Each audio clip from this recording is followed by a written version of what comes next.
President Biden is overseas this morning as a new GDP report expected to be released next hour could signal a possible recession already. It comes as the French President Macron is overheard revealing some bad news to President Biden on the sidelines of the G7 summit. Listen.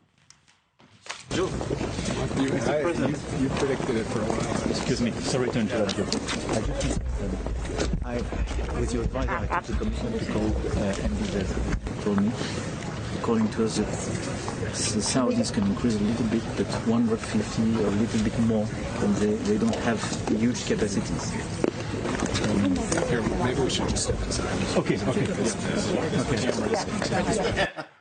late. Maybe we should step inside and not talk about this in front of the cameras. Yeah, we don't actually want the American people to know the truth, but it's amazing to me something that's fundamental and rudimentary as to can the Saudis pump more oil is something that has to be whispered at the G7. Here to react, House Minority Whip, who hopes to be in the majority soon, Congressman Steve Scalise.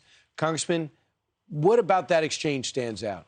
Well, number one, it tells you that this idea of going to Saudi or any other country for a bailout on gas prices is not going to happen. The answer's right here in America. We have enough energy to increase capacity. Why did he have to get briefed by the French president to know that? Yeah, he couldn't have texted the prince? Obviously, the people that are advising him, they've been wrong on everything. They're the people that said, oh, don't worry, if you leave in Afghanistan, the Taliban's not going to take it over. 48 hours later, they had it. They also said Kyiv's going to fall to Russia in a matter of days. And look at what Zelensky and the people of Ukraine are doing to push Russia away. They've been wrong on everything. They're wrong on energy, but they're just anti-American energy. And so that's why people are paying $5 a gallon. It should be less than $2, and it was less than $2 just a few years ago. I'm horrified that the president wouldn't know that stuff because, you know, we spend trillions of dollars, it seems like, on intel, and yet what he said was, you know, the Saudis, the UAE, they're maxed out. Kind of like our refineries are in this country right now.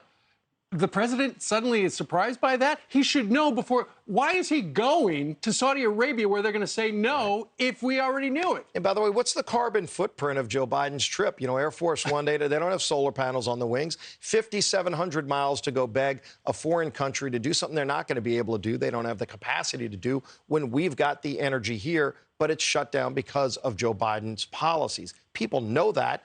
He should know it, too. He should fire his advisors if they're giving him bad advice. But the problem is he's the one who put these policies in place that have shut off production in America. So he's got to fly Air Force One all over the world, burning jet fuel to beg people to produce oil that they're not going to produce for us. Yeah, didn't John Kerry say, well, I have to fly privately. I have to do this when they want to live overseas. by a different set of rules than us, Ainsley. Right. What's happening behind the scenes as far as gas prices are concerned? Or do the Democrats even care about this, or do they just want it to continue to go up so that we all buy electric cars that we can't afford? Yeah, and they're all on record over the last few years saying they want higher gas prices. Biden, as a candidate, said he wanted to shut down and bankrupt the fossil fuel industry. They don't want to drill in America. That was another quote by Biden as a candidate. You know, we're going to end drilling in America, and he's done it.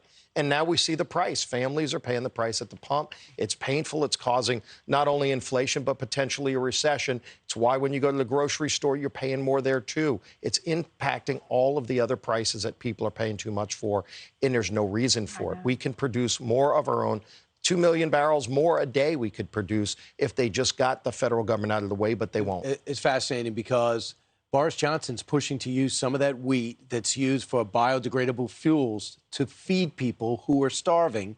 And the president's pushing back against it because he wants alternative fuel. He's bragging about Angola solar panels in the time in which gas and oil are $115. Oil's $115 a barrel.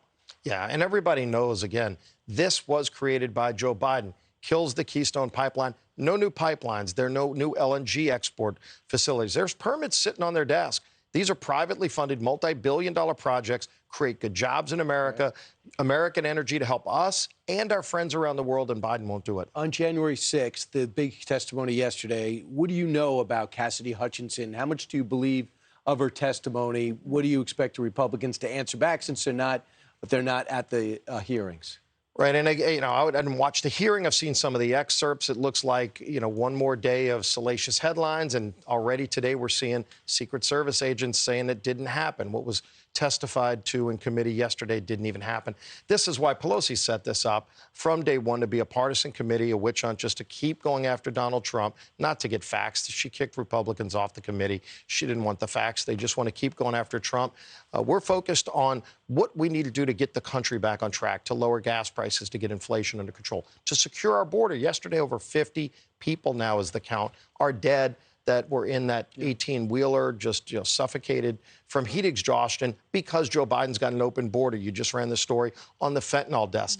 Over 100,000 young people died of fentanyl and other drug overdoses last year because of Biden's open border. They don't want to fix any of this. But the country, you go anywhere. I've been in 3 states the last 2 days. What they're talking about, they're angry about the border being open. They're angry about high gas prices. They're angry about all these things that Joe Biden and Nancy Pelosi won't address. We will when we get the majority. All right. Congressman, thank you very much for stopping by. Good to have you live on the Kirby Great to couch. be live on the Kirby couch again. Welcome back. It's really good to see all of you. See you in on person. radio soon. Look Right? forward to About that, now. Brian. Thank you, sir.